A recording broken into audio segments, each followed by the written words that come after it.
Doctor Baba Saheb जन्मस्थली पर doctor Baba Saheb Ambedkar memorial society परिसर में स्मारक समिति के पदाधिकारियों ने पत्रकार वार्ता का आयोजन करते हुए स्मारक समिति के सचिव राजेश वानखेड़े पर समिति के करोड़ों रुपयों का गबन करने का आरोप लगाया है। आपको बता दें कि ये पहला मामला नहीं है जब समिति के सचिव राजेश वानखेड़े पर आरोप लगे हो। पूर्व में भी समिति के सचिव रहे मोहन राव वकोड़े ने भी वर्तमान सचिव राजेश वानखेड़े पर गंभीर आरोप लगाए थे। फिलहाल आगामी माह की 14 अप्रैल को डॉक्टर बाबा साहेब भीमराव अंबेडकर जी की जयंती है और जयंती के पूर्व समिति के पदाधिकारी एवं सदस्यों ने समिति के सचिव राजेश वानखेड़े पर गंभीर आरोप लगा दिए हैं। दरअसल आगामी माह की 14 अप्रैल को डॉक्टर बाबा साहेब अम्बेडकर जी की जयंती मनाई जाएगी, जिसे लेकर स्मारक समिति के सदस्य आमने सामने हो गए हैं। एक तरफ समिति के ही प्रकाश वानखेड़े व अन्य सदस्यों ने स्मारक समिति के सचिव राजेश वानखेड़े पर गंभीर आरोप लगाते हुए कहा कि स्मारक पर आने वाले करोड़ों रुपयों का चंदे का कोई हिसाब नहीं है।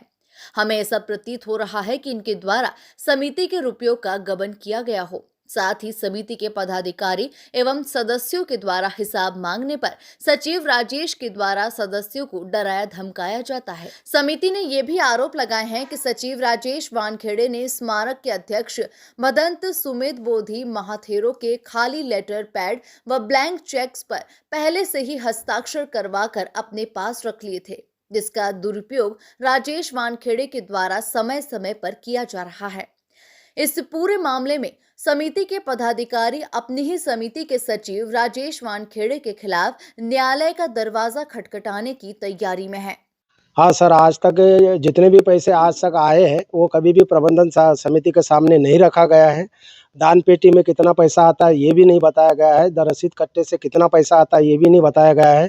ऑनलाइन से कितना पैसा आता है ये भी नहीं बताया गया है। और गुप्त दान कितना आता है ये भी पैसा आज तक समिति के प्रबंधन समिति के सामने नहीं रखा गया और ना साधारण सभा में इसका ब्यौरा दिया गया है। समिति ने उनसे बात की इस विषय में समिति ने बात करी है। कोषाध्यक्ष से भी बात करी थी। कोषाध्यक्ष महोदय ने जवाब दिया कि भाई मैं तो रबर स्टैंप हूँ, मेरे पास में कोई पैसा जमा नहीं हुआ और मुझे कुछ मालूम नहीं। बैंक के खाते में सब पैसा सचिव के पास आता है, वो सचिव के माध्यम से ही पैसा खर्चा होता है। तो शासन से जो पैसा आता है वो शासन के पैसे की जानकारी भी आज तक किसी सदस्य को और प्रबंध कार्यकारिणी में इसका कोई भी ब्यौरा रखा गया नहीं। इसका अनुमान ये मानते 1 करोड़ के ऊपर जाता है। एक मतलब 1.5 करोड़ के करीब सालाना मतलब होता है। 1.5 से 2 करोड़ मतलब दान आता है और 1.5-2 करोड़ का दान आता है। इसका केवल सचिव महोदय ही अकेला इसका यूज करता है। पर्सनल ड्राइवर वापरता है।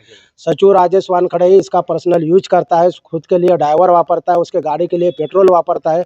और यहाँ जितने भी कर्मचारी है उसकी मर्जी से रखता है, उसके मर्जी से पूरे कर्मचारी को निकालता है और मर्जी से ही उनको तनख्वाह देता है। इसके अलावा किसी को इनके तनख्वाह इसके लिए हम सचिव और कोषाध्यक्ष के ऊपर अविश्वास प्रस्ताव लाएंगे और उनको नोटिस जारी करेंगे। और प्रशासनिक कार्रवाई करवाएंगे किसी प्रशासन के कार्य करेंगे। अपराध विभाग को पत्र लगाएंगे, रजिस्टर कार्यालय पंजीयन कार्यालय पे लगाएंगे, ऊपर मध्य प्रदेश भोपाल को भी लगाएंगे, जिला कार्यालय में कलेक्टर पे लगा के उनके ऊपर कानूनी कार्रवाई करेंगे। इस पूरे मामले में समिति के सचिव राजेश वानखेड़े से बात की गई तो उन्होंने अपने ऊपर लगे ऐसे आरोपों को निराधार बताया है। ब्यूरो रिपोर्ट, स्वराज की माटी, महू।